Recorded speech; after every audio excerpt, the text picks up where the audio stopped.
Hello, everyone. Welcome to I believe it's the third episode of the United Scots stream that I've decided to do. And I'd like to thank David for coming back to talk about Scottish politics. Thank you very much for having me. Hi, everyone. Yes. Although we're a tiny channel, not much to worry about too much, but I want to get good, serious conversations talking about this whole thing I've tried to start doing called the United Scots. So that's my term for Scottish people who want just to be a better Scotland, want Scotland to be better, want things to work together and move on from all the old narratives of division, hate, bigotry, and all that stupid. Well, there's a lot of things I want, say for young people, just to move on from, in a way. And I'm seeing now when it comes to this election, because we're on 2026, we're official in campaign mode for the Holyrood elections in May, which you will know very much about. And I'm feeling like we're going to be very interesting next few months, isn't it? Massively, yeah. Just to clarify for everyone, the Scottish election is on May the 7th, which is a Thursday. The parliamentary term ends exactly 6 weeks prior to that, which is the 26th, I think, of March, or 27th. Anyway, it's 11 weeks yesterday. So it's now the period of time between now and the start of campaigning is less than 11 weeks. It is that imminent. So, and then the lead up to that date, and that's when, of course, Parliament stops and everyone's out on the streets and all the politicians are being interviewed. That's going to happen at the end of March, the last week in March. So, quite bizarrely, at this late stage, we have a situation where one of the major parties in Scotland has yet to announce its policies, its candidates, its electoral strategy, or even its leader.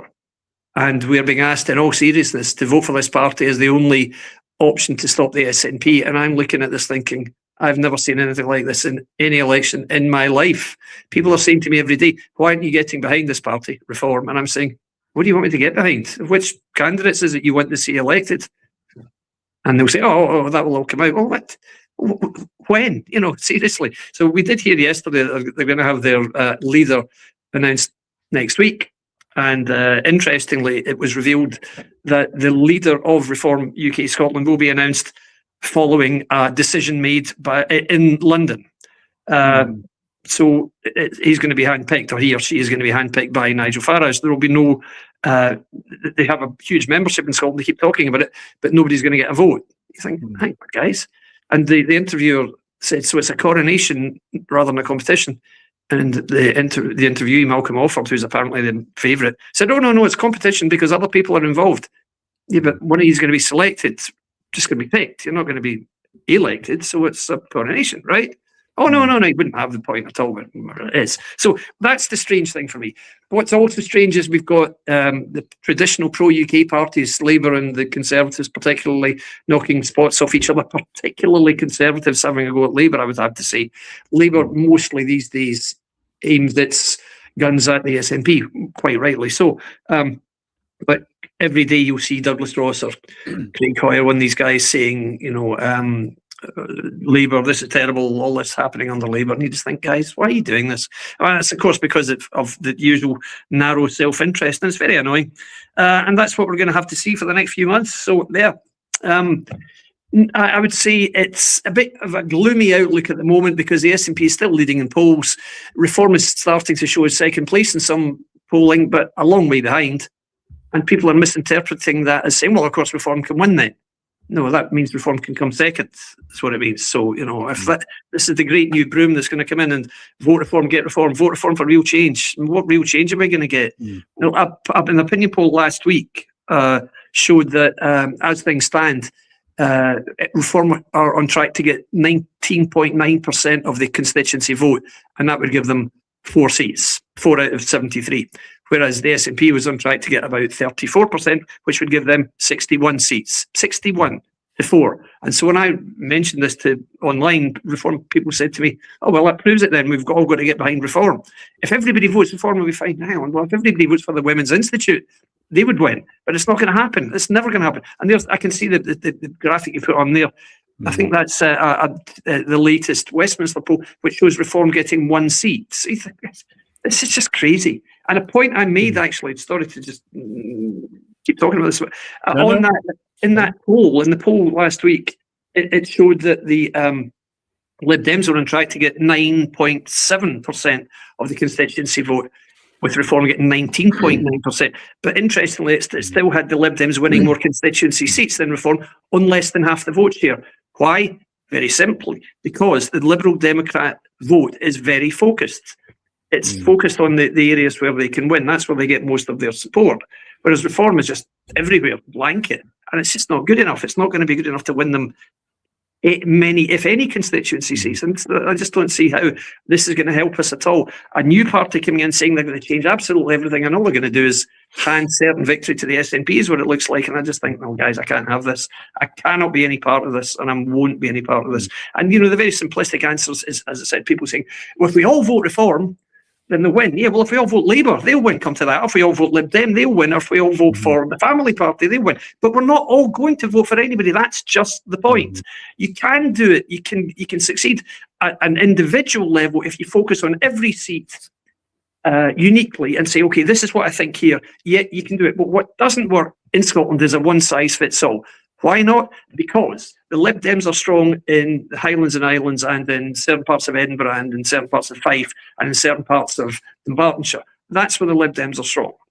The Conservatives are strong in the northeast and the south, and Labour is strong across the central belt. No one party can win seats everywhere in Scotland. It can't be done. The only party that can, let me take that back slightly, the SNP can, because they won 56 out of 59 seats in whatever it was, 2015. So they can, but they're the only party who can. So we really are up against it here because people are complacent. People think, we've got a new party, Reform, it's like a magic wand because I like what they say, therefore they're going to beat the SNP. Well, that's a massive jump you're taking there, guys. And frankly, it's not true. So I'm concerned at the moment. Yeah, big time. I definitely have my gripes with Reform on many, many levels. And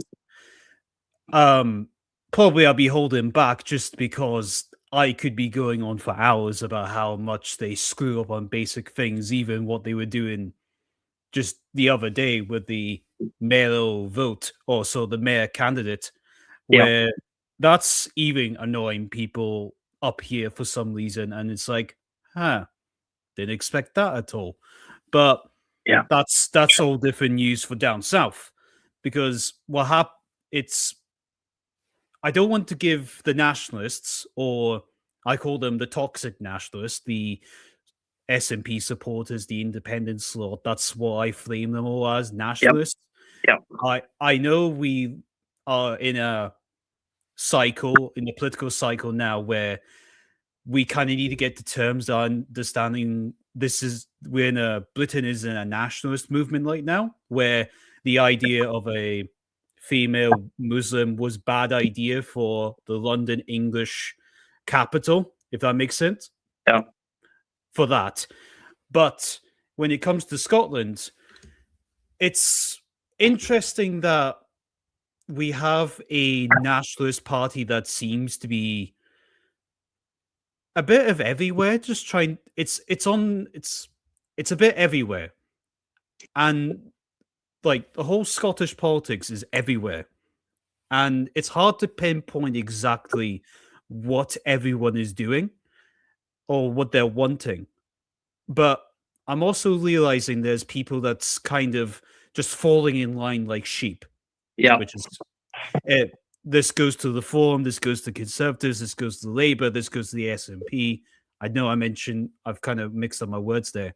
But what I'm finding odd that you're right. We are on the precipice of an SNP win, which probably won't give them their independence that they want because they don't respect democracy even when they lose. That's true. Indeed. They never respect the Democratic vote because they don't like Democratic votes that are against them. because right. they never like that. And the last time I think that we got a democratic vote that they said no to was the Labour victory of 2024, the general election, which it's funny to see how, for me, the same cards, the same game plan, the same thing is Yeah. happening across the board. And Yeah. for me and young people, this is so fucking frustrating. Sorry for swearing, but it's absolutely frustrating that we're on the same game as we've been for the last 10, 15 years. Yeah. The same tokens, the same cards, the same, oh, you don't want to vote for Brexit again, or Nazi Farage is coming, just take you away. But there's also a mix between that rhetoric and something that you said there. Mm. They're saying that Nigel Farage only thinks about it, like, I call it King Nigel. King Nigel gives the command to Scotland and we're listening from the English. Like something like that. Or King Nigel tells the Scottish what to do and the Scottish don't get a voice. That might be the one thing they might be correct about, in a way. And you've got, people need to start understanding they've got to listen to what the enemy says. Because I don't know what kind of country we're going to be in if the SNP win like this map here does. That's what I'm worried about.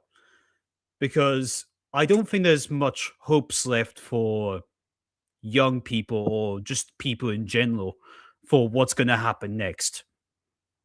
And for me, I'm just concerned. Sure. Yeah, I would share your concern. I mean, we know that the SNP has been in power in Scotland since 2007, so it's almost 18 years now. They've been the party of government in all that time. We know that every facet of Scottish life, every devolved area, every area which has, for which the responsibility is devolved, has worsened under the SNP. We know that is clear.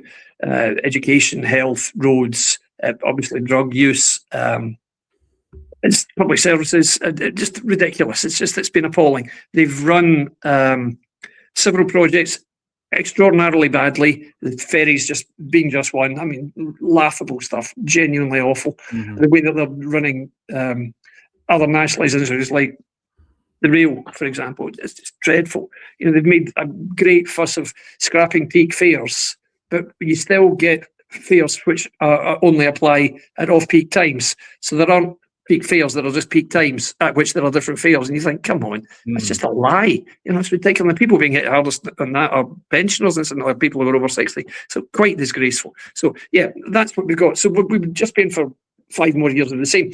We know that they've had utterly insane policies like the Offensive Behaviour at Football Act. They actually legislated an act and singled out people who go to football matches and said, this is what we have to do, offensive behaviour at these games.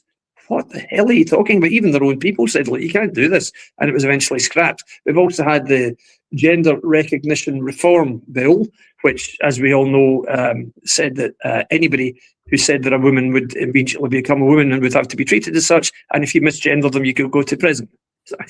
Right, okay, that sounds great. Then, of course, there's the deposit scheme, which went wrong. So much, just an endless list of complete nonsense from these absolute fools. And that's, it's almost inconceivable that Scotland is about to return these people for another 5 years. But again, if you look at what's happening, it's so unnecessary. We talked about tactical voting the last time I was on, and I made the point that, you know, people will say tactical voting doesn't work. It's never worked. Just look at it. We tried it for years, never worked. And I'll say, okay, well, let's look at exactly what you're saying. 5 years ago, it was mentioned that we would try some tactical voting in constituencies, which is, of course, where a person who wouldn't normally vote for a party votes for another party in order to stop a particular eventuality from happening, i.e. the SNP getting elected. It wasn't really taken up.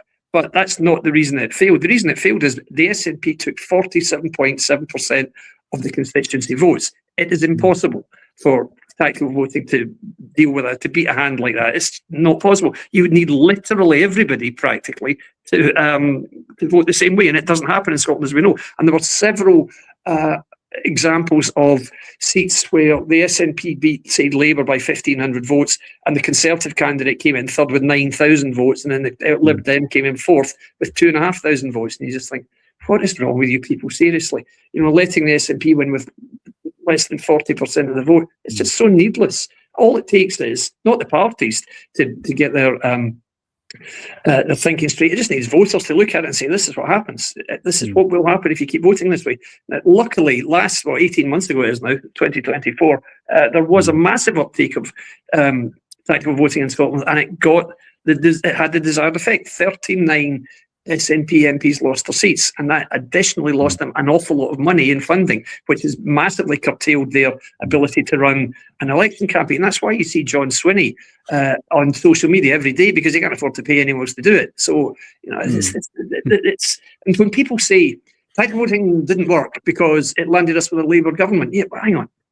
Tactical voting in Scotland was all anti-SNP. We've had people saying there was anti-conservative tactical voting in Scotland. No, there wasn't. There's nothing of the sort. Which parties, voters, do people imagine tactically voted against the Conservative Party?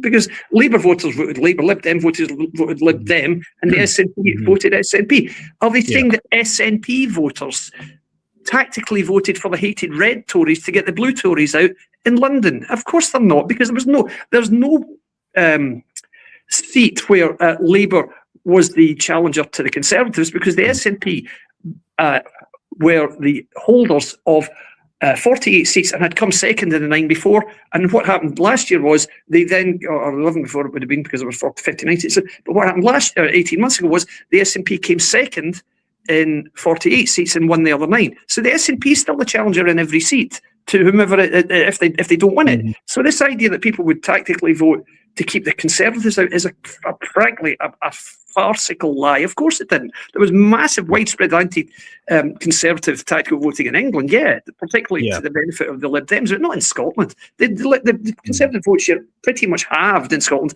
and they still won 5 of their 6 seats. And the only one they didn't win was because Reform came in and took 14% of the vote. So it's simply not true. So people who say, as I said the other week, that tactical voting doesn't work, never worked, utter rubbish. Of course it works. It absolutely works, and the arithmetic could not be simpler. So anybody saying that, frankly, has got an agenda. So really, anytime you hear that, challenge it, because it's not true.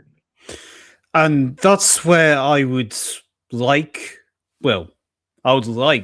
all the pro-UK, pro-Scotland people to be working together. Yeah. And people have been telling me that won't happen. Don't get them talking to each other. They'll go screaming at each other and no one will support them. It's like, yeah, that sounds amazing. Let's just not try anything and just complain when we lose. Exactly right. Exactly. People are saying this to me. It's like, why? Like, it's screaming madness in my head. It's like, you never see the Americans do this. Well, you never see the Conservatives do this. You never see probably the Reform now not doing it, although for different reasons. You never see the SNP doing this. You never see any of the Green guys doing this. But it's like, oh, we've all got to do that. Like all the left wing groups, they realize we have to work together against these evil Nazi fascists, whatever they called. Because our way is the utopian dream, and it's got to work, and we do everything possible because we've got money, power, and influence. What do? Tell each other to F off and then moan about when we lose. Yeah, great. And what I find annoying is I think we were just lucky the last time. We were so damn lucky that people were so sick because what was happening in the election last time was 0 seats Tory. That was the campaign slogan, 0 seats. And I would say 0 seats SNP now, which I've tried to promote. And what I'm trying to do with this is to try and get you, me, anyone else who's willing to have the conversations, talk to each other. Yes. Between Advance, Social Democrat Party, Scottish Family Party, Independents, Conservatives, Reform. I'll get there with them too, because we have to talk about them. Yeah. I would like us all to be working together, and that's why I've started trying to do these streams. Like, I've said this before, I'm an absolute nobody, and well, nobody to anyone. And you like, who's this? Who's trying to get this? Trying to go to work together? Well, the one generation you have left before we all fuck off. Yeah. That's who's asking you. The last generation you have before our kids, I say our generation, I'm in my mid-20s, Yep. before we say, well, you know what, let's just leave this part of the country, go to England where there's probably jobs, where they seem to be going quite ahead with this millennial migration thing, where there might actually be more opportunities, nicer, safer communities, and things like that going on. And Yeah. you lot are just staying in the darkness because you guys don't want to move on, advance, or do anything. And that's kind of why I get fed up in a way. I get fed up of why do we keep going back to the same formula? Yeah. Why do we keep seeing conservatives saying the same thing over and over again? And you're like, well, saying the right common thing, but they're not getting the votes. They're not getting the power. They'll get this border seat, you know, those 3-4 seats, Galloway and all that there because. But we'll look at this election now. If Sir Keir Starmer manages to get his 2029 like he says he's supposed to, yeah, we're going to have a very, what's the word, nationalist country in our hands. And my concern is we're going to have a mix between ethnic nationalism, toxic nationalism, nativism, British civil. Well, we're going to get a lot of insecurities in all sort of forms. Business rates, economy, the whole thing's, even I might propose the term civil war. Yeah. Because it's possible. And the one people that's going to be able to take advantage of all this is the SNP, because there's not a unified front against them except for, oh yeah, we'll do it on the last day of the election, and you're like, oh, I hope it wins. It never worked for the last 5, 6, 7 elections beforehand. Until maybe 2024. You might want to tell me I'm wrong on that one. That's true. Yeah, it's true. Yeah, I mean the previous elections, the SNP's done extraordinarily well in every election since 2010. 2010 was the last time before 2024 that they performed badly in Scotland, and immediately they within a year there was a Holyrood election which they won for the only time with a majority, and that's why Salmon, who was the then leader, badgered the weak, vacillating Prime Minister David Cameron. He badgered him into giving him a referendum, and Cameron proceeded to give all the advantages he could to the SNP in the hope that it would kill it off once and for all. There was a fairly comfortable win, 55.1 to 44.9. But as you know, they've just clamoured for it ever since. And then they had a massive win in the 2015 general election when they won 56 out of 59 seats. They then won again the 2016 Holyrood election. 2017, they lost a lot of seats in the general election. 2019, they won most of them back again in the snap election. 2021, they had a very convincing win in Holyrood. And it was only last year, as you say, or 18 months ago, that you say that we managed to see any real traction given to the idea of doing sensible voting together to get the SNP out. So that's the only time we've seen that happen ever. Previously, in 2010, they just lost to the Labour Party. The Labour absolutely creamed them. By 5 years later, the situation was completely reversed. It went from Labour up here and SNP down there to that. You know, just almost the same people just jumped ship. So yeah, that's really it was. 2024 was the last time we've seen, or the first time in a long time that we've seen that sort of activity. Yeah, definitely. Mm-hmm. And I've decided to open the wiki page of seeing how. Well, let's see what the opinion polling actually shows for Scotland. and you can really see the S&P's massive drop Yeah. is between August of 2022 and I'm just leading the screen, May 2023. Yes. And is anything significant that happened that time? Because yeah, there is. Yeah, what was that? Fundamentally, Nicola Sturgeon left. That's what happened. As she, it was obvious that this is at the height of the branch form thing, and there was a lot of discussion about it. It was getting more and more serious. They could not keep it out of the newspapers. There were rumours. There were at that time. I'll tell you. I don't think I mentioned this last time, but I've been doing this stuff on social media for a long time, poking holes in the nationalists and pointing out if they do anything ridiculous. And there were people leaving the SNP. There were people complaining about what had happened. I think their finance guy. Well, we know Derek Mackay stood down, but that was kind of 2021. But their treasurer he stood down. There was much thought he was going to be arrested, and there was just nothing but bad news for them. And I can remember I think it was February 2023. I can remember saying, she's going to step down, and she did. I'm sure that's the date. I'm sure I've got that right. I'm sure it was 3 years ago. And then, of course, Hamza came in, and he soon stepped down. And then Swinney came along. So, yeah, I think that's pretty much what happened. But what I was going to say was, at that time, I was getting reports from people every day on social media, people who knew people in the SNP, some people who were in the SNP, and some very senior nationalists. One real household name, I won't reveal the name, contacted me and said, I've got a lot of information for you about these people, about Nicola Sturgeon, about Hamza Yousaf. Do you want to talk? And I said, sure, because the ructions in the SNP, or in the nationalist movement, I should say, between the Salmond camp and the Sturgeon camp were vast and very, very bitter. And so there were people, nationalist people, happily giving me information.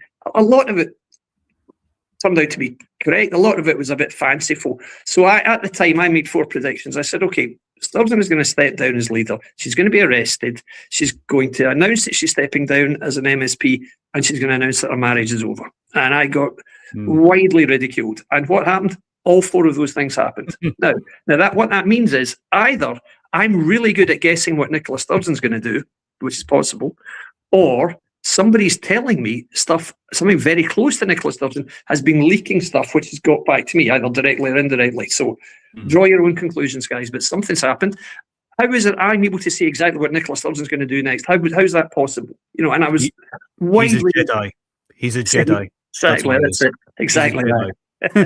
So fundamentally, that's what happened then. They lost their charismatic leader, and she stepped down. And as she said at the time, I'm stepping down. 3 weeks before, she had said, "Oh, I've got lots left in the tank." And then suddenly, I just feel this is the right time to go. And then she was subsequently interviewed. So why did you choose to step down then? I don't know, really. Okay, right. So what are you going to do next? I don't know, really. So, I see. So you don't know why you stepped down. You don't know what you're going to do, but you knew it was time to go. She doesn't know a lot of things, does she? Absolutely right. So, that was a clear lie. She'd obviously either been told by her own party apparatchiks, or she'd been told by the police, you're going to have to step down, okay? Because I've seen this before. I'm not suggesting that anything criminal took place. Obviously, she was cleared of any... she wasn't charged with anything. She was arrested, but she was never charged. So there is no suggestion that she committed any crimes. But she herself said when Alex Salmond was cleared, well, of course, just because he was cleared doesn't mean he didn't do it. Really? Well, doesn't that apply equally to you then, sweetheart? So, if you're going to say that and then you get cleared, you can't then say, I'm innocent. This has proved I'm innocent. Hang on a minute. That's not what you said 6 months ago. So, yeah, that I think is fundamentally what happened. They lost their leader, their linchpin. But by that time, people were sick of her anyway, even in their own parties, as I've said. And the number of rumours that I got about really serious stuff, a suggestion that she'd flouted COVID restrictions and lockdown laws by partying at a well-known tourist spot. Talk of her taking plane trips, all sorts of crazy stuff, really. I think we've actually got photos of some of that. Well, I think I'm not sure it's possible, but there were certainly photos of her in bars without a mask on. So she was just doing what she liked. There's no question. So I mean, it was inevitable she was going to go, because the problem is, if you misuse people on your way up, then you're going to need them on your way down. And suddenly, when she was vulnerable, they didn't want to know, and that's what happened. So I think that's fundamentally what caused the dip that you see there, and you can see the numbers right there. Look at the apex of that line there. They were very high. They're nowhere near so high now. That's the whole thing. So they are vulnerable, and it's just so crazy that at a time when they are vulnerable and they could be really badly damaged in elections. At that time, what have we decided to do?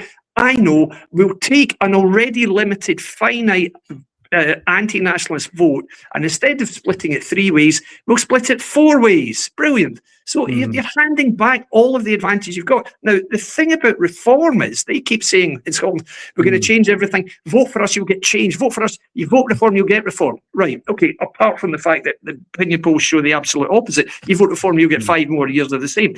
Today, or this week, they've come out saying, right, vote reform, because we've got to beat the SNP to stop independence, which is the same tired old mantra that the Conservatives used, at least in the last 2 elections. And every time they did that, you would just hold your head in your hands thinking, why are you saying this? At the 2021 election, the Conservatives said, vote for us, because you either vote Conservative to stop independence, or you vote SNP for independence. And the SNP won massively. So where does that leave the independence movement then, Conservatives? And so what's reform done? They've come in and said, this guy, the new leader in waiting, has said, there was no decent opposition in Scotland, although he was a member of the Conservative Party all that time. No, there was no decent opposition. They couldn't land a blow. So now he's come in, he's just about to come in, and he's using the same bloody lines that his previous party used at a time when he said they couldn't land a blow in the SNP. You just think, this is just political idiocy, frankly. That's all it is. And also, the guy, Malcolm Offord, his name is, he was he was in the House of Lords. He was a big, heavy donor to the Conservative Party, because you have to reveal donations these days. He paid, I think, £147,000 to the Conservative Party, and would you believe it, he ended up in the House of Lords. What a happy coincidence that is. My goodness. Anyway, now he's out of the House of Lords, and he's back in Scotland. And he was interviewed yesterday, as I said, on Radio Scotland, and some of the stuff he said was terrifying to me, because he was talking about, for example, immigration. He was questioned on that, and the interviewer did a really good job. It was a woman, Laura, and she said, "Are you not a bit concerned that 47% of the population in polls say that they suspect reform is racist? Are you not concerned about that?" "Oh, I don't think that's true." "Yeah, but it's a perception. Don't you think that's a problem?" "Well, I've never seen it." "Right, okay, fine." And then she said, "But you were previously a big supporter of immigration, but now you're saying something a little different. You're with reform, and they're obviously against it." He said, "Well, immigration, this, that." But the thing is, we've got to get people back working. And the thing is, really, you've got to get Scottish people working rather than people coming in. So effectively, he's gone from being a really pro-immigration to saying Scottish jobs for Scottish workers. It's unbelievable. How do you make a turnaround like that? He also said in his that 4 years ago, when he was in the House of Lords, his first speech was about the advantages of net zero and how we could get he didn't call it a just transition. He was talking about reskilling workers in the oil and gas industry to renewable resources. And I thought, my God, he sounded like a nationalist saying that stuff. Now, of course, he's joined Reform, who are anti-immigration and anti-woke, and anti-net zero, passionately against net zero. And so how does that fit? I don't get it at all. And the stuff he was saying in that interview was, to me, I just cannot believe this guy is genuinely thought of as being the person who's going to mastermind anything for reform at all. He just seems out of his depth. He was swallowing nervously. I thought, this is just awful. And the interviewer was repeatedly saying to him, look, it was as if she was asking him questions very gently, and he really didn't know how to answer. So he just more or less contradicted what she was asking him, and I thought, this is terrible, really. So he's supposedly the great hope, and he's going to get them to where they need to be. But he's the guy who's also said, well, of course, the SNP's got to earn the right to another referendum in 10 years. And you think, why are you talking about a referendum? What on earth are you talking about? God. So anyway, I'm very, very concerned about reform, because we know they've got nationalists in their ranks.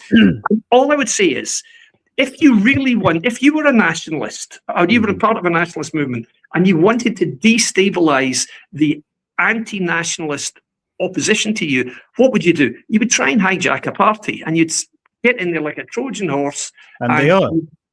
Quite. And that's, I think, is what's happening. I think there's a great element of that. If they're anything but tough on independence, they're far more would you say ambiguous on it? Even their pronouncements, utterances from the top are just scary to me. And now they've come out with this idiotic, unworkable election strategy of saying, vote for us, because unless you vote for us, the SNP will get in and then they'll want independence. So vote for us to stop independence.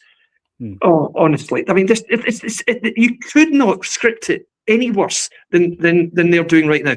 And to add to that, they still haven't got any candidates. And the reason I've been told they haven't got any candidates announced is because half their candidates are going to be so controversial that they want to minimise the press coverage, which is inevitable, because people are going to say, hang on, here's a guy standing. Oh, yeah, one time 15 years ago, he did blah, blah, and blah. And that's what's going to be, because the people who are going to be attracted to reform, I don't think they're going to be Mensa candidates in the main. And I don't mean that unkindly, but really, who's going to stand for them? Who, on that basis of stopping immigration and stopping wokeism and stopping net zero, and raising the income tax threshold to 20% for the bottom earners.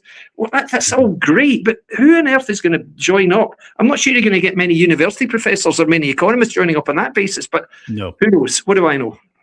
Well, we should, I mean, I don't want to be too negative about the whole event, but let's just talk about the whole reform problem. Yeah. Because you are right. They have infiltrated every aspect and they are hoping this will work. Yeah. And this is, when it comes to social media, there's X, which we now know who are bot farms and which ones are fake. So I don't think people are going to pay attention to those accounts anymore. But we've got pages like I got here. This is a sort of older reform Facebook page that I shared a while ago, to be fair, where this used to be managed really well. Okay. And this has got 4.3k members. This was actually the group that Martin, try not to get myself in a lawsuit here, but Martin, the reform manager, actually blacklisted everyone in this chat or whoever was in this 4.3 at the time. What? Well, this actually was these photos were taken not long ago. Well, it said just the end of the last year. Yep. But he blacklisted everyone in that group, say January, February, saying anyone who's part of this group here needs to be basically blacklisted from the forum. It never worked. But there was some people who still got their accounts and still work for the forum, and it's weird how they've still got a job with them. But anyway, if we're talking about this Facebook page here, just as one example, because there's a lot of, when it comes to, say, the older generation or people who still use their Facebooks, or some people who's, no offense, but not a lot of young people still use their Facebooks anymore. But say this reform chat group here, fully infiltrated by people like this name, Michael, whoever it is, I don't know, care, where he shares on the page, independence is normal. A TikTok video from Stephen Flynn, the SNP guy, who thinks independence is normal. Okay. And then I share the post that you shared, where people actually really just don't like the response to that at all. When you start talking about this stuff, I should actually ask you about this, to be fair. But when I shared this amongst this page's members, and every time I mention the independence thing, it's full of independence supporters like this guy. Headline Lee Leiter, it's just another English party intent of flipping Scotland's wealth. The full-blown victim mentality. You're a Scot. You don't get to play the fucking victim. You're like, let's put the woke mind on here. You are the evil colonizing white man. You don't get to play the English is the bad guy villain kind of trope card anymore. You're the oppressor who wiped out indigenous people and made the slavery good money for yourself and all that kind of stuff. Just in the past, that did happen. Scotland, this idea that England represents the British Empire that's colonised Scots for years, utter nonsense. Scots were right at the forefront of all of the empire activities and the expansion of the British Empire, right at the heart, right at the forefront, right in the vanguard of it. So it's just complete revisionist lies. That's all it is. But nothing more. No. And every time, I did have more of this, to be fair, but I thought, but it's just to show it there that there's actually a few other pictures that, where did I lose it? Sorry. I lost it. Oh, there's even that one of Alex Salmon saying S&P attack the oil is a bad idea. Where'd that, eh? Yeah, quite. Well, yeah. That was bad. And that was like 5 years ago, that post was. Yes. Is that it there? That's another one. Maybe. No, sorry. Trying to find it. There was actually something that actually supported the. Did I even share it? That because no. Sorry. Not that. Let's go. Sorry, that's my Facebook page, where my Instagram, where I share all my basically posts and all that stuff on there. Yeah. But there was a post that was sorry about that. No problem. I'll just try and get the right one, because Believe in Scotland. We're familiar with that lot, aren't we? Yeah. Believe in Scotland, they're a organisation that believes Scotland should be independent and there should be no question about it. And all that sort of stuff. Yep. And, well, like you were saying, they actually believe in the idea of, well, Nigel Farage might be the way to get the independence to work. Because they believe in themselves. Exactly. You'd probably give them a referendum. Yeah, quite. And it's kind of willing where... sorry, I'm going a lot and so on, but... It's, if I can just see something at that stage, exactly. Today, I highlighted the fact that the guy who's likely to be the reform leader, a guy called Malcolm Offord, who was a Tory Lord, as I was saying, he has said some quite bizarre stuff about, as I mentioned, immigration and about independence also. So I put something up today saying, so what do we think about this thing, guys? I think he refused to say that to rule out a referendum or something like that. I can't remember exactly what he said. Anyway, so I said, oh, it's quite interesting he's saying this. And then, of course, Reform supporters start saying, oh, yeah, but I agree with him. Right, okay, so you agree with them that there should be a referendum? Well, I think it's fair enough. Yeah, if there's a referendum, I mean, I think it'd be a good idea, because nobody would vote for it, and so we would just get it out of the way. I said, hang on, just let me be clear here. You're saying you would like the Reform Manifesto to include a pledge to hold a second Scottish independence referendum. Is that what you want to happen?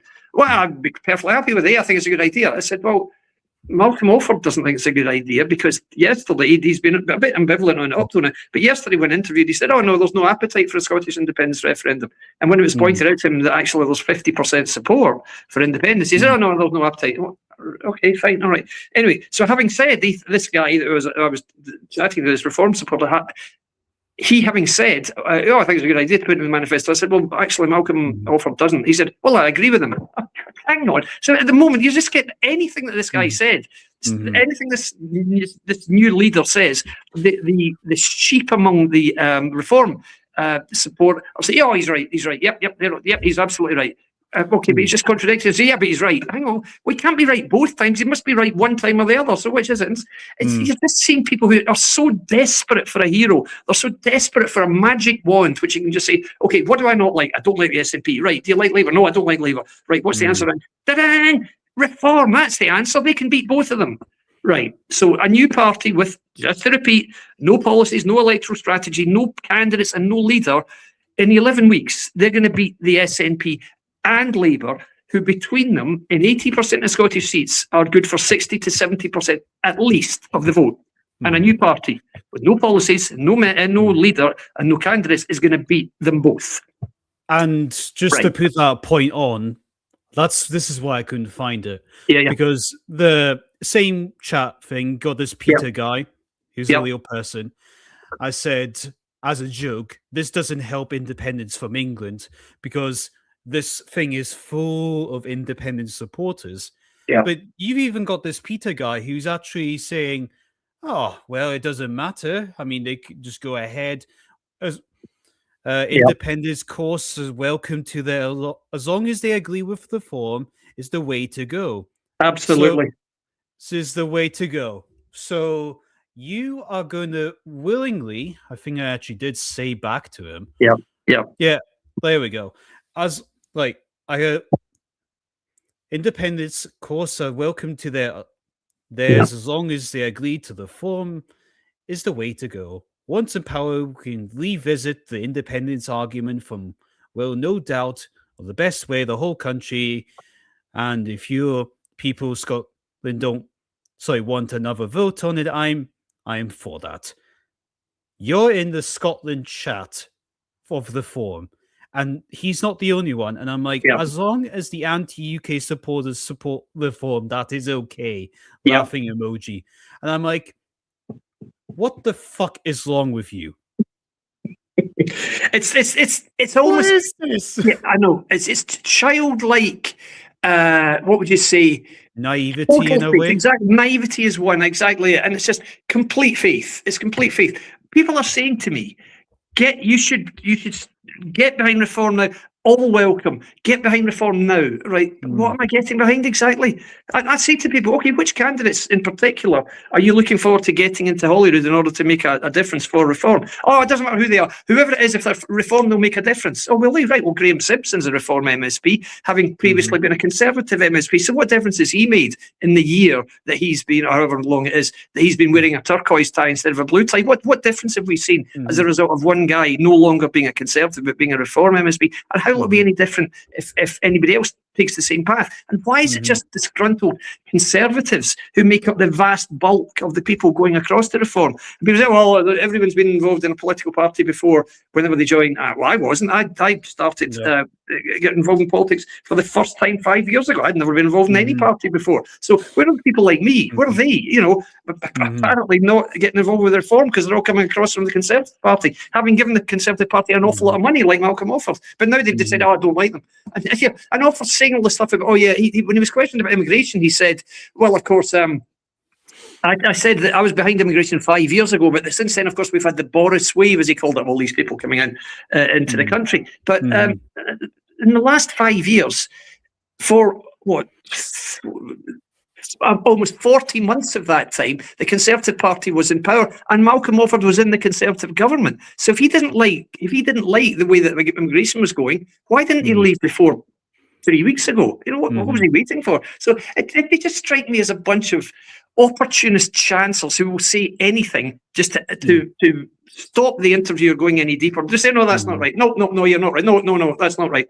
So this guy, Malcolm Offord, who's now saying, oh, no, we've got to be very careful. We've got to make sure we look after our own people first. So British benefits should go to British people and Scottish jobs should go to Scottish people. 5 years ago, he was saying, we could have had 1 million more people in Scotland. Could really have grown our economy. But it didn't happen. And now he's saying, that was 5 years ago. And I was really talking about people from Hong Kong anyway. So, no, this is awful, really. I mean, you're sleeping back in the early 70s, listening to National Front politicians. It's just, while I know there's very justifiable concern about particularly illegal immigration, I get that completely. But some of the conversations I'm hearing, really, like a guy said to me yesterday, no Pakistani Muslim should be the leader of any Western country. And I said, okay, so would a Muslim from another country be okay? No, yeah, right. Not all Muslims, right? I said, well, in that case, don't bother saying he's from Pakistan, because how's that in any way relevant? It's not a good look talking about, if you're talking about somebody in a disparaging fashion on the basis of the country they come from, there's a word for that, okay? So just be very, very careful. So anyway, I really am not enjoying the the debate around reform at all. You can see why I get annoyed about it, because anyway. And I will move on from the subject, but just to make it clear to people who think we're just speaking shit or you're speaking shit. Yeah. This is believe in Scotland. This is your left-wing cult socialist nationalist movement who somehow still maybe get support despite probably believing the most anti-English racist stuff you can imagine. Yes. Even they agree the independence is more likely, even at the 53%, which is kind of amazing how you still think you're winning, although you haven't really left the referendum mark. Moving on. But they still think 61% of Nigel Farage comes in. Now, what I find with that, to be fair, is because Nigel hasn't came out and said anything to disprove it. He hasn't came out to say anything to shove it off. He hasn't came out to... Have I gone? No, still on the same page. He hasn't came out to say anything to convince people otherwise, because I need to watch that interview you have been talking about there. Yep. And I thought someone they would actually be really good to have was Thomas Kerr.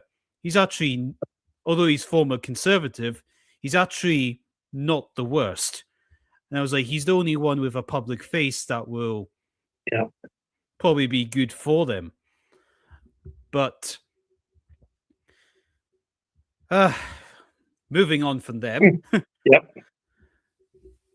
We still... Go on. Moving on from them, we have the SNP. Here we do. A fresh start with independence. Because that trope, that line, has never been used before. Not since last Thursday, anyway, no. No, I mean, maybe last Tuesday. Yeah. But then again, if we look at the 18 years of failure, that's not good enough for anyone to vote for them. Oh, no, wait, that means they win the election. Because even if you point out 18 to 20 years of failures, I think we've got a problem where I think everyone's so... They don't like the other choice. That's what I looked up when I was looking at ChatGPT on this kind of subject. I was like, why does everyone seem to vote SNP? Because you ask them, they're like, well, they just say independence, like sheep. But I think we need to really understand why people vote for them in the first place. Because going back to this whole nationalist thing, we're unionist, I would say. Pro-UK unionist. Yes. We're living in a stage in the country where the idea of nationalism is going to be a thing really solidly. And the way the SNP pick their... I don't know, pick their sheep or pick their people is make sure they can get their pure, well, let's say pure white, pure Scottish people saying Scotland forever. And then that's you winning elections. And I find that just what do you feel like people just don't like about everyone else? Are they just unlikable, or why do you think people join the SNP? Right. I have a theory here, okay? In the old days, but okay, I could go right back to the beginning of the SNP. There's no point in doing that. They started as a reaction to the Irish Home Rule movement and all that stuff in about 1930. It took them years to get off the ground, 7 years before they want to see it. Fine. So when I knew of the SNP at first, it was in the late 60s. I was just a kid. And they were mainly guys who had a very romantic view of Scotland's history and felt that Scotland's voice was not being heard. And that's why people, initially the people I encountered liked the SNP. So it's people, as I said, who were living figuratively, if not even literally, in the 14th century, and, Bannockburn and all this nonsense. We sent Edward home and all this stuff.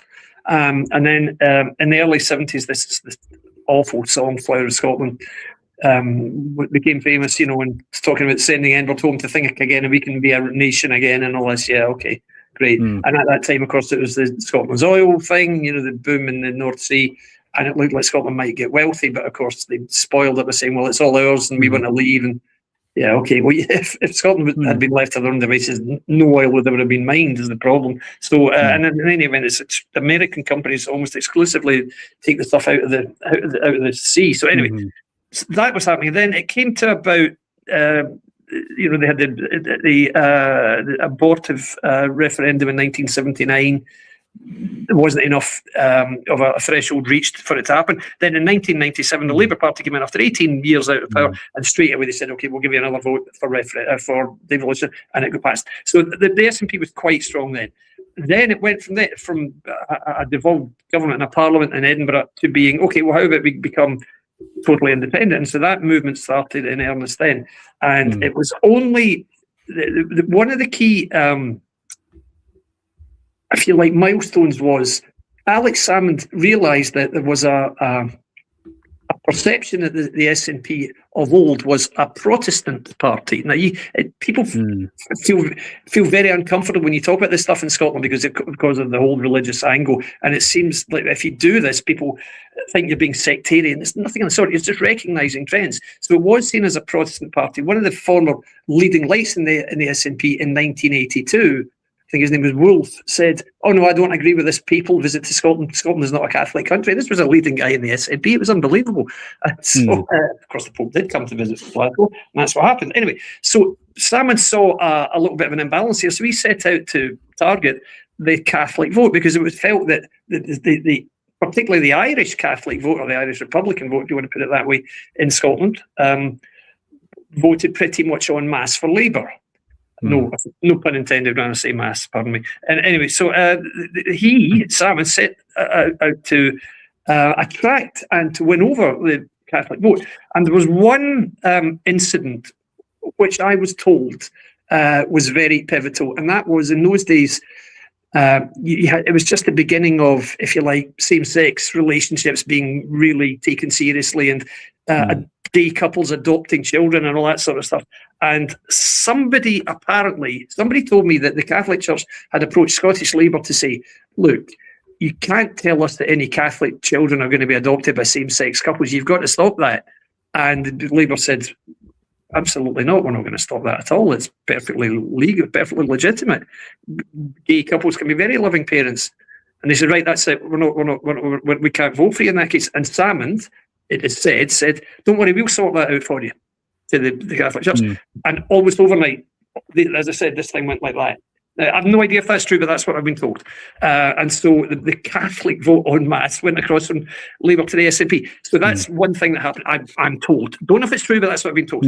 Now what you've got, beyond that, you've got the idealistic youngsters. They think, we could be free, we could make more money, all that stuff. So you've got them. You've got the green guys who are kind of the only green party in the world who believe in, ecology and the future of the planet, but only in Scotland because we don't trust anybody else, so we want to be independent.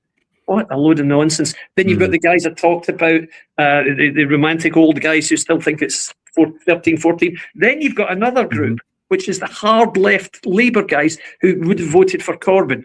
Now, they used to vote for Labour back in the day, and then until the Second Iraq War, and they then jumped to the SNP. So a few groups have jumped to the SNP. So the SNP is no longer just a slightly curious bunch of guys who wear kilts and big feathers in their caps and talk all this exaggerated Scottishy stuff and shields that win a ding and all this complete. Well, I wouldn't even say what I think of it. It's just it's stuff that maybe has its place, but not as not as a staple diet, please, guys. Anyway. So facts or shields that win a ding, that's what it means, right? Anyway, whatever the hell that means. Anyway, so that's what you've got. So you've got a very kind of odd alliance within the SNP. Now it's starting to creak a little bit because you've got people within the nationalist movement who think that the SNP has failed and we should be independent tomorrow. And most of them join Alba or maybe the Greens or maybe even your party, the Corbyn thing. So it's beginning to creak a little bit. So who would vote SNP today?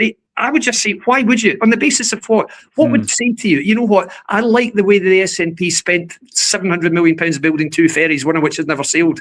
I think I'll vote for them. Would you do that? Or would you say, you know what? I really like the fact that we've got leaders who can't tell me what an adult female is, i.e. a woman. Or I really like the fact that they're going to court to have to retain the right to send men into women's prisons. Yep, that gets my vote. I mean, who the hell would vote for any of that crap? But these are all bedrock SNP policies. So, well, I think the reason a lot of the ones I run into a lot is the older generation, which Scotland's an older country, no offense.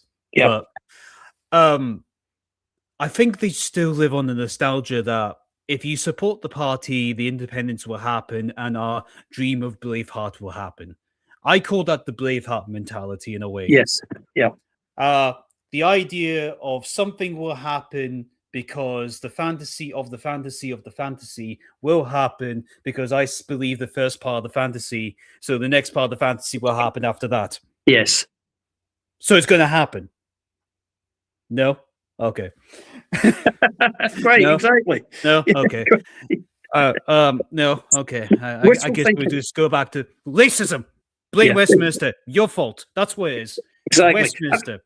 And I think one other possible reason, and I spend a lot of time with guys who are, working class guys in a community in Ayrshire. They're not flash people. They're quite down to earth. They call a spade and all the rest of it. And all of them will either vote for reform or for the SNP.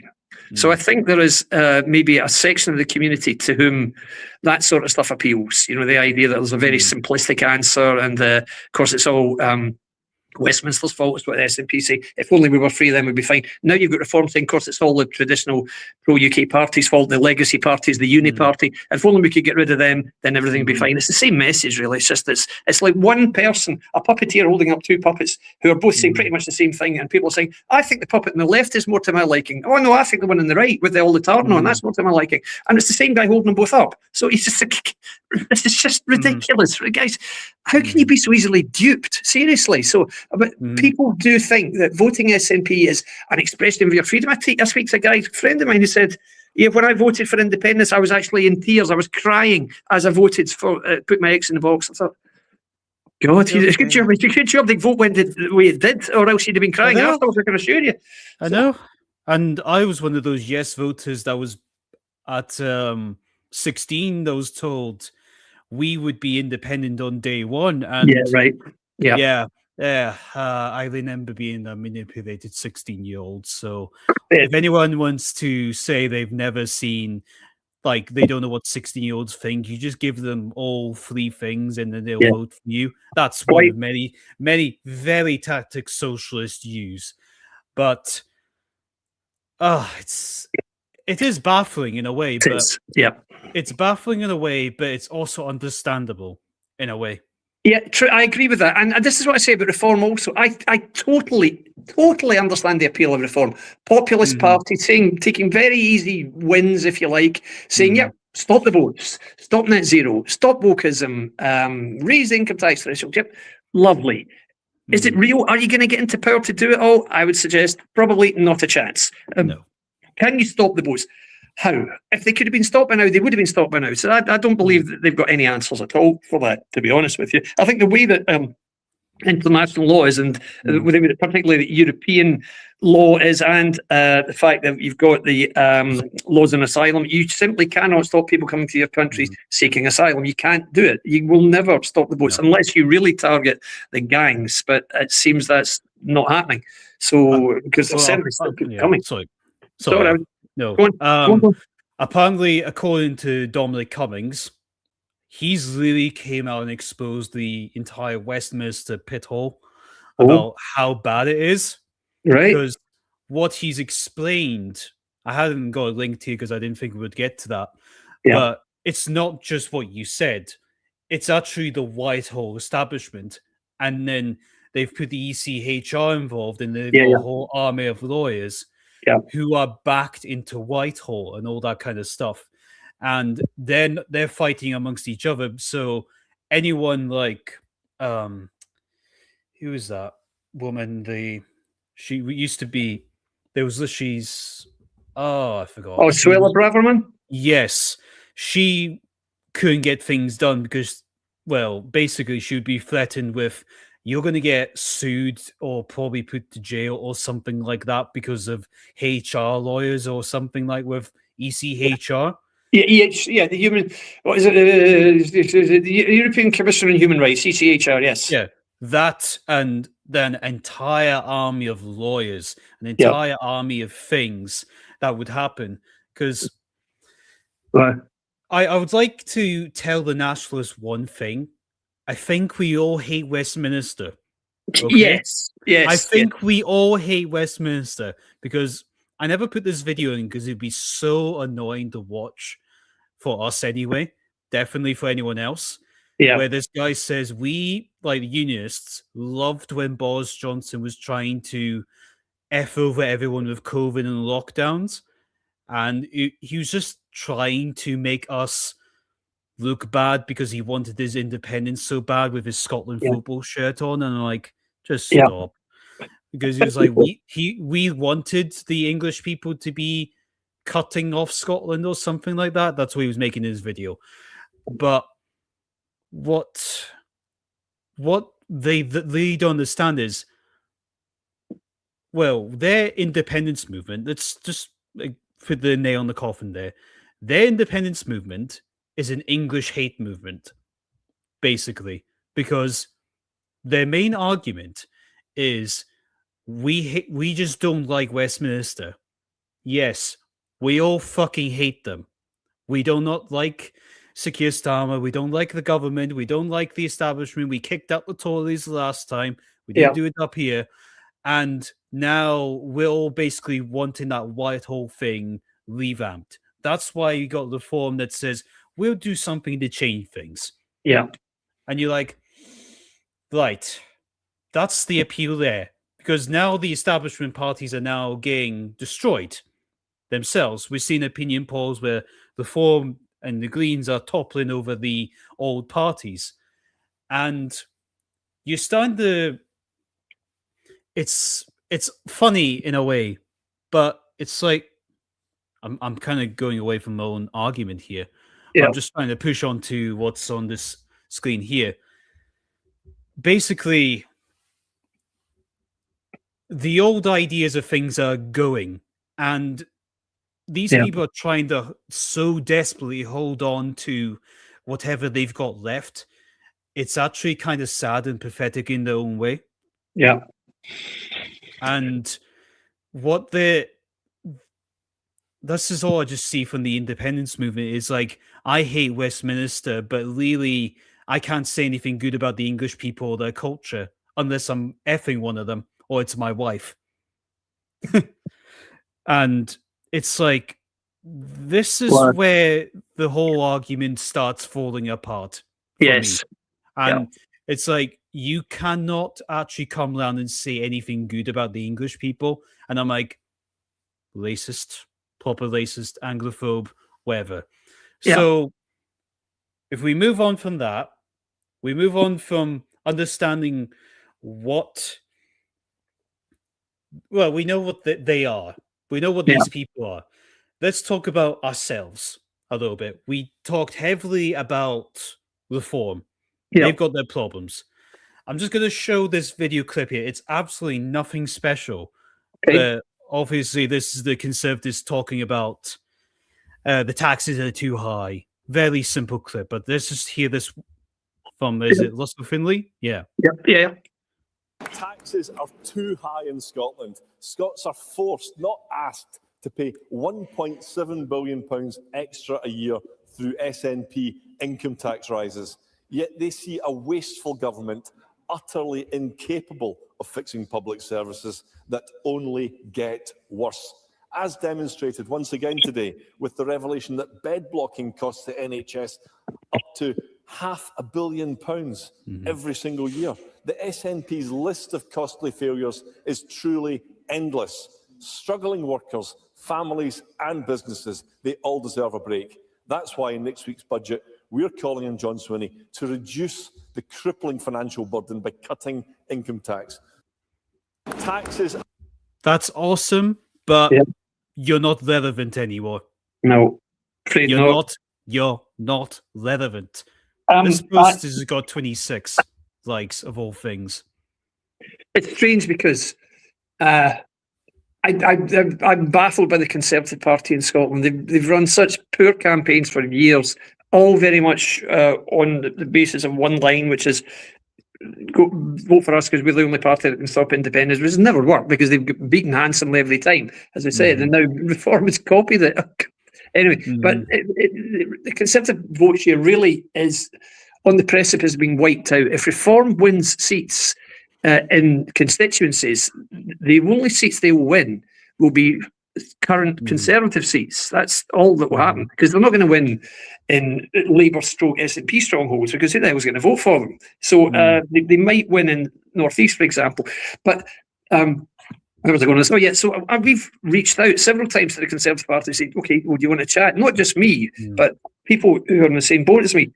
They keep making excuses, keep putting us off. They obviously don't want to know. And I think they'll just willingly, Finlay is willingly just sleepwalking into being the Conservative Party leader who's had the worst ever results in Scotland.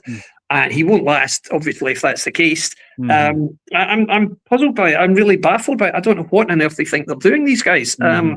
But the one thing I did hear from a Reform advisor is the whole purpose of Reform at the moment is to get rid of the Conservative Party. Because I don't understand this. A lot of people in Reform are disgruntled, angry former Conservatives who are really hurting. In the same way that, say, George Galloway is very angry about the Labour Party. So his main focus in politics really is to damage the Labour Party, and Reform's main focus is to damage the Conservative Party. It's not Labour. They want to replace the Conservative Party. If they wanted to damage Labour, they'd join in with the Conservative Party, but they don't. So that's really what we're facing here. So I think the Conservative Party in Scotland is, I think they're going nowhere, and I think they know that it's going to be bad. I don't think they realise just how bad it's going to be, and I think they are quite deliberately turning down help. And if that's what they do, I can't help you guys. If you don't want help, people are actually saying, okay, we could identify these seats which you could win, should win, might not though, and we can get right behind you there happily. No, we don't want to talk. No, don't want to hear that. Okay, all right, fine, all right. Well, nothing I can do for you in that case, guys. Sorry. So that's where we are. Yeah. So yeah, you're right. I mean, what you say about Westminster's right. If you're somebody living in a working class town in Scotland and you've never been to London, for example, and you put the TV on, you hear all this utter nonsense, so alien. You know, these people in London, they don't even know where Westminster is. And they see this massive building, very, very ornate, and the coloured chairs and everything, and they think, who are these posh fools? They mean nothing to me. I'd rather have somebody with a Scottish accent, because at least I can relate to them. So that's partly it. And, you know, Westminster's been Punch and Judy politics for years anyway, and it's so awful to watch. So, yeah, I can understand why they don't like it, definitely. Yeah, I can see that. Yeah. And to push on to, I suppose, something everyone can relate to, money. Yes. This comes into the news. MSP salary rise by 4.3% in April. Isn't that lovely? I can't afford a lifestyle, but these guys can get £77,000 a year now. Yeah, great. Awesome. Absolutely. I'm delighted for them. So maybe that explains to you why all these Reform people are saying, oh no, I'm going to join Reform. Yeah. Could it be the green-eyed monster that's at the root of all of this? It sounds like it is to me, but anyway, who knows? What do I know? No, I mean, I don't know either, but I was actually quite fuming about seeing this at all, and the lack of people who are actually caring about this. Yes, quite. And I was like, I'm not going to try and speak for every young person that exists, but I'm the one with the account here. So, this is annoying. People who say they represent me are getting higher and higher wages and forget about what's happening in Westminster. They've got their own problem. I get that. They've got a solution down there. They've got the form, which may or may not be a solution to them. They've got Greens. It's going to be an interesting parliament. Let's see that. But up here, we seem to be going with the same problems. They're getting a pay rise. If I was leading, say, party, the, I don't know, Aiden party, the Aiden party says, all wages will stop. All wages will stop. This is enough wages. We don't need to do any more. This is something I believe Craig of the SDP says. Yeah. There's so much powers that's used by Hollywood that just don't get used. And his vision, if he gets in, if he's got a chance, hope he does, but he's going to get Anasawa, or is it Nicola Sturgeon still going for the seat? No, Sturgeon's away. She's gone. She's not standing again. Gone. She's going back to London. That's fine. Probably. Yeah. She can enjoy Ruth Davidson down there. Wouldn't that be lovely for them both? Yeah.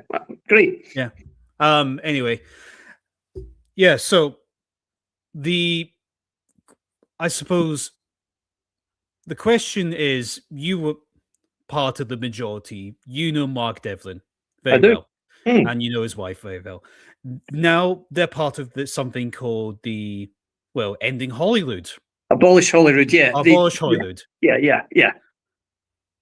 So just to clarify that, they started, Mark and Mary, the two of them, started a campaign, if you like, which was Abolish Hollywood, which came on which was their own doing, but it followed on from a campaign and a party which stood 5 years ago now, called Abolish the Scottish Parliament, which was a totally separate unit. There's no connection between the two. They actually stood some candidates, didn't get any real traction, and so that didn't really go anywhere. But then 4 years on, Mark and Mary, I think, recognised that almost as a none of the above option, there was a real feeling in Scotland that Hollywood has failed. It's a failed enterprise, and it should stop, because it's just making everything worse, and it's a massive waste of money and resources, and it's just all it's going to do is keep the independence question front and centre in Scottish political discourse, and it's just achieving nothing. So there was a plan to have a political party set up, but you cannot call a party Abolish Holyrood, because somebody might think it means you want to abolish Holyrood Palace. So you can't do that. So it's not the right time. As far as I'm aware, there are no plans for a political party to be set up. We'd spoken about whether I would ever stand again, and I did make the point that I would never stand for any party for whom I didn't think I could be elected. So, and I can't join a party because I don't believe in any of the parties in Scotland. You read people who understand nothing about me and who understand nothing about politics will say that I only want Labour and I'm a Labour shill or whatever, or a Labour grifter. The reason they say that is because it just so happens that the Scottish demographics are such that either Labour or the SNP wins, and I don't want the SNP, therefore guess what? That means it's going to have to be Labour, unless somebody else can come along. So that, as far as they're concerned, in their simplistic, infantile minds, that means, oh, he's Labour, right? I'm not anything to do with Labour or anyone else. So that's what you get, because you would see this. Reform people will try and smear me, discredit me. Oh, do you know one of them has set up a parody account called the Daily Griffiths? I know who's done it, because it's the same guy's fingerprints all over the same other thing post he puts out on his own social media account. But it really shows you, I mean, imagine going to that much effort to try and smear somebody you think is inconsequential and irrelevant. Why would you bother? If I'm so irrelevant, why just ignore me? Seriously, And obviously they don't, because they know that my message can resonate and they want to try and discredit it. That's what they do. So in the last week I've read, oh yeah, David Griffiths, he's a drunk. I'm a drunk. All right. Okay. Thank you. Thanks very much. Oh, it's far worse than that. Oh yeah. Right. Okay. Am I? Great. Oh, and I was turned down by Reform, apparently. That's the other one I read. I was turned down by Reform. For what? A date? I've never spoken to bloody Reform. I've never spoken to any party about standing for them, not once. Apart from I was approached. I did have a chat with the Conservative Party in 2020, and the chap I spoke to said, "Would you like to discuss candidacy?" And I said, "No, I wouldn't. I don't think I have the right profile." And that was it. End of the story. But I did talk about giving him a little bit of help. Then I joined All for Unity. I was approached by an intermediary before the 2024 election to ask if I would consider standing in a Scottish parliamentary seat for Reform, and I said no, I wouldn't.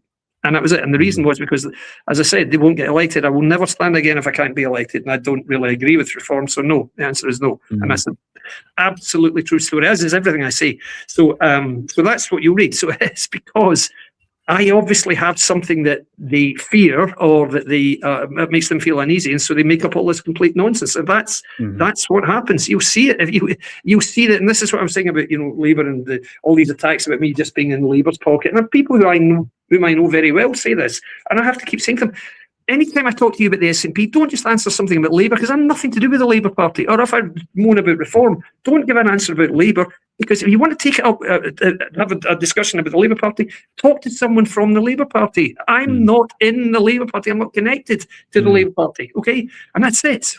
It's bizarre. Right now, it is utterly bizarre, but that's what's happening. So there you go. Make your own mind up what that's all about.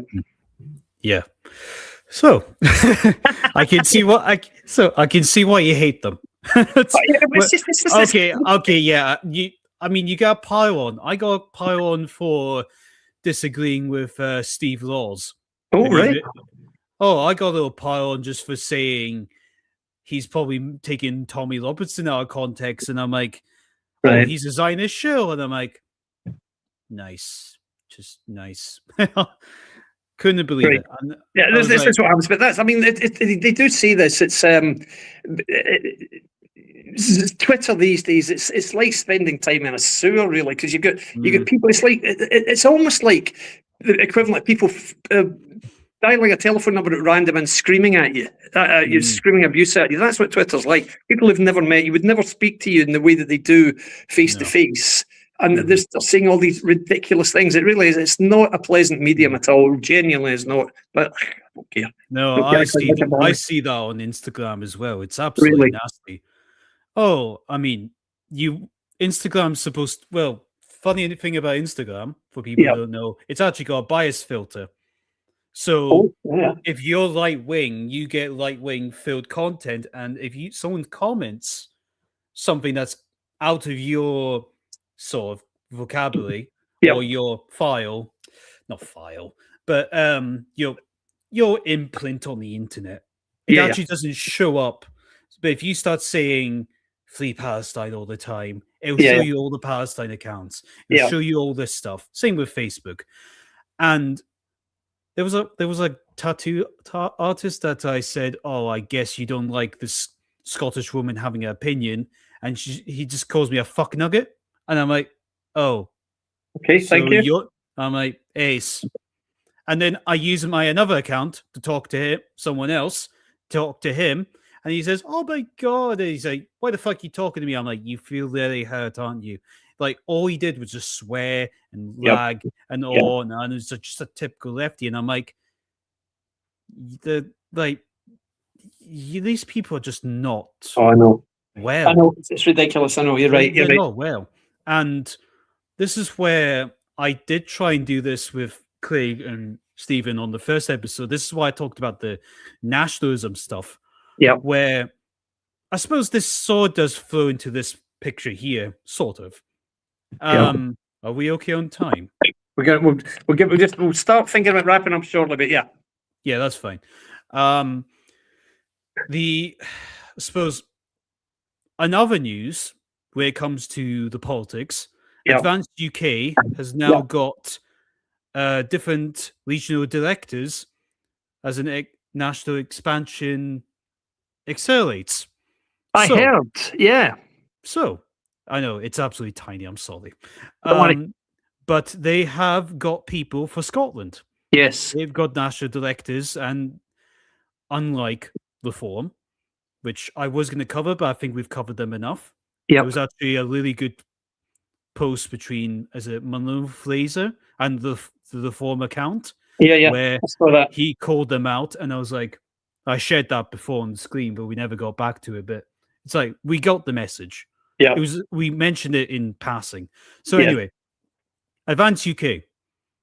We're all very aware where Advanced UK is probably going to be in this. Non-existent. Yes. Advanced knows this themselves. Yes, they do. But the good thing is they know where they are. They know what position they are. They're ex-reformers where they saw the problems of reform and they left. And these are BNP. I believe it's the BNP movement. These people are on the probably same page as me, you, Carl Benjamin, Lotus Eaters, Tommy. Like we're all on a similar page. And Advance is probably that one movement that might be able to keep that civic nationalism going. So in Scotland, this actually might be the one group of pro-UK people that might actually be able to wedge through all the problems, just depending on things. But they've been able to appoint how much we got? 1, 2, 3, 4, 5, 6, 7 different directors for different areas of Scotland. So we got two main ones, two Scotland West, sorry, for Scotland, Yeah. 2 for West Midlands, 1 for the Northwest, and 2 for the South East. And that's actually quite interesting to see they've actually been able to get this going. Yep. So they've got these different regional directors, sort of like what the forum was doing before they decided just to take orders from London instead. Because they were kind of going to do this, but then they were like, we don't need to split up the vote. And I'm like, Yeah. well, okay then, I guess. So just in small news, that's all it is. Regional directors, that means there's actual people that might be able to vote these people in from the local area. There's advanced members, I think, how much they got? 30,000 people now? There's at least 9,000 in Scotland, maybe, if I'm right. What's this reform? No. Advance, I don't know. Sorry, I don't know. Advance. The forum is, well, to be fair, the forum in Scotland's probably got 10,000 people. I think it's 12,500 that Malcolm Moffat said they have now. Yeah, and not one of them will get to vote on the identity of the new leader. So there you go. There's democracy for you. Anyway, and I don't know if you want me to show that Munro comment or whatever. I don't mind. No, because this thing's full of information about that shooting in. Well. Oh, don't worry. No, there's a. Well, we could actually look at what this Stephen, is it Daisley, said. What was that? Tell me that. There, this is too small to read, isn't it? Yeah, sorry. He says Stephen Daisley, I believe he's the Telegraph. Stephen Daisley, yeah, Stephen Daisley, the Daily Mail journalist. Yes. Yes. So he came out recently. I actually like what he starts saying a lot of times, and I'm like, he's quite good. So when it comes to Scotland's politics, spoiler: John Swinney will not deliver another independence referendum if the SNP wins a majority in Holyrood. No, he won't. That's true. Unless of course Reform wins the balance of power and gets to go into a coalition with them, in which case they'd say certainly, and they'd go to Starmer, but then Starmer would just say no anyway. The only chance they've got of getting a referendum is if Farage wins a general election. Is the truth. Nobody else would give it to them. So yeah. Well, he says here if they win a majority with the Greens, and if Scotland wins the World Cup. Yeah, great. On penalties. That'd be fun. And I was like, great, bring the football in. It's like, because I don't want to see how that's going to go. But no, it's just interesting how all this goes, isn't it? It really is. Yep. It's so weird. We're strange times, and it's like a collective. I don't know. Delusion has come over a lot of people, and they're thinking, right, okay, I know what's going to happen now. Reform's in second place in elections. That means they can win. No, guys, it means they can come second in polls and will win a handful of seats at best. So, that's what it means. Yeah, but if everyone, oh God, just stop. Please, just stop it, okay? This is not Toy Town. I am not Santa Claus. I can't do that for you. I'm sorry. So, yeah. Oh, it's all too much. Anyway, never mind. Well, I think we've probably bored everyone enough for a Friday evening, don't you? What do you reckon? I do believe that. We've done quite good, to be fair. Yeah, not bad. Good. Oh, let's cut that off there. I think we're actually not bad, considering. Yeah.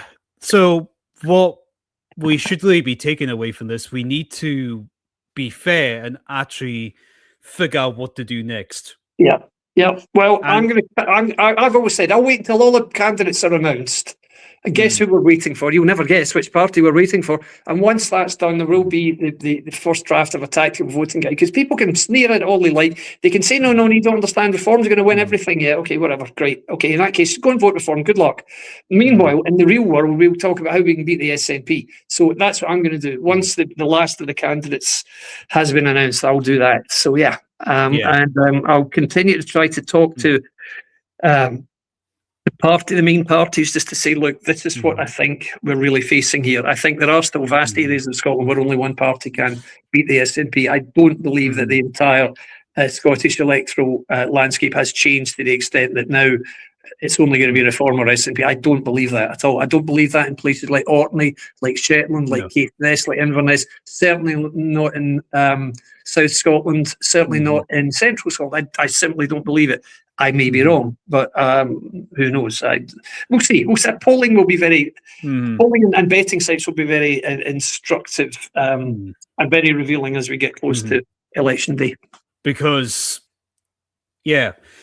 before I cut it off, we're going to be seeing a few interesting little events going on. We've seen protests at the migrant hotels. If this next protest in Edinburgh in, I believe, this month or in March, they're going to all the anti-immigration hotel protests. They're going to be rallying into Edinburgh. Question is, will that gain attraction? Will that gain anything?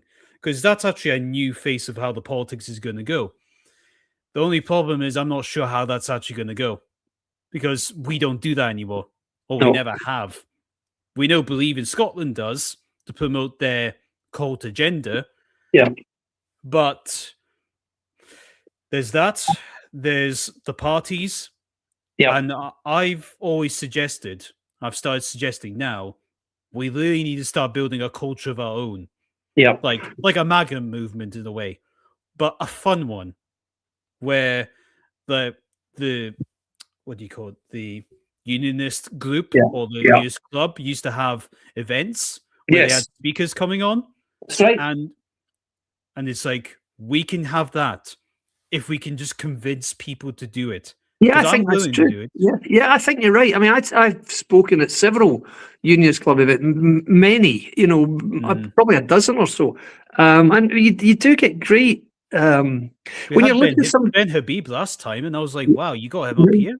Absolutely. So these are terrific events. And just the Unionist Clubs are not going to be a factor any longer. The Unionist Clubs, as was, are now going to be a vehicle for Advanced UK, right? And because Advanced UK probably does most closely resemble the views of the people who would be in the Unionist Clubs. That's true, but again.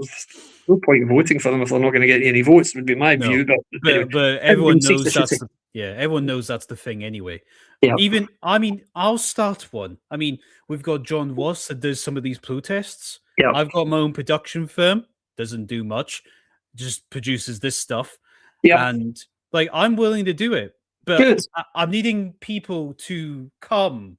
I need people to maybe not even like me, like David, someone else, like Mark, like John Watts, like somebody.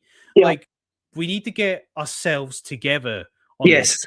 In other words, I would just give up, young people would just give up, and the whole thing would just fall apart. And I don't even think we get another shot at this. Possibly not. I really fear for Scotland if the SNP does win another 5 years, and I cannot believe that anybody, be it the former or anybody else, is happy to play fast and loose with the future of Scotland just to get some momentum before the 2029 general election. But you could do that without shitting on the people of Scotland first, guys, really, and you get a lot more goodwill if you did. So I really don't understand that at all. I genuinely don't. Anyway. No. And then because I don't understand, there's a vacuum of knowledge about why they're doing it, and I fill that with imagination. Could it be this? Could it be the fact that they're also desperate for money? They just want to get into Holyrood? I don't know. Or could it be that they're all nationalists at heart? I don't know that either. But you have to ask yourself. You have to wonder, don't you? Really? It's a question amongst all of them, to be fair. And to me, it's a question amongst every person who cares about these two flags behind me. What do you actually care about in these two things here? You might not like that one, or like that one more. It doesn't matter. Like, do you care about the people that's in this? Like, they represent the same group of people. There's no ethnic enclave or anything like that. It was already hard enough to get people to understand there's a difference between civic nationalism and ethnic nationalism. On the unionist side, it's difficult. I have to get a kid's book to show them that, like DK book. But leaving on a positive note, this was actually really good. I am thankful for David to come on, getting us to speak about this subject, and I hope this can maybe just do something more. I want more of these sort of things to be happening. I don't always just talk about this stuff, but if we talk more about these things, try and organize stuff. We've got till May to do things. Like, things can happen, people, but I see nothing from you. I'm willing to do things. Speak to me, speak to him, speak to somebody and say, we're going to do that. I won't do the protests because we've got Stephen Lenny, the Peterhead. He can do protests. Even they don't get so much people, but this is so new to Scotland. Yes. But this is not so new to England, but even their flag raising thing actually got really a kick in the face for people. And the same conversations were happening up here, which was amazing. So there's only hope left till May. So I'd like to thank everyone for coming on. I'd like to thank David for coming on, and I'll probably ask everyone, where do we find you? And anyway, guys, thank you very much for listening, and thanks for having me on. All good. Right. See you later. Goodbye. Cheers. Bye-bye. Bye-bye.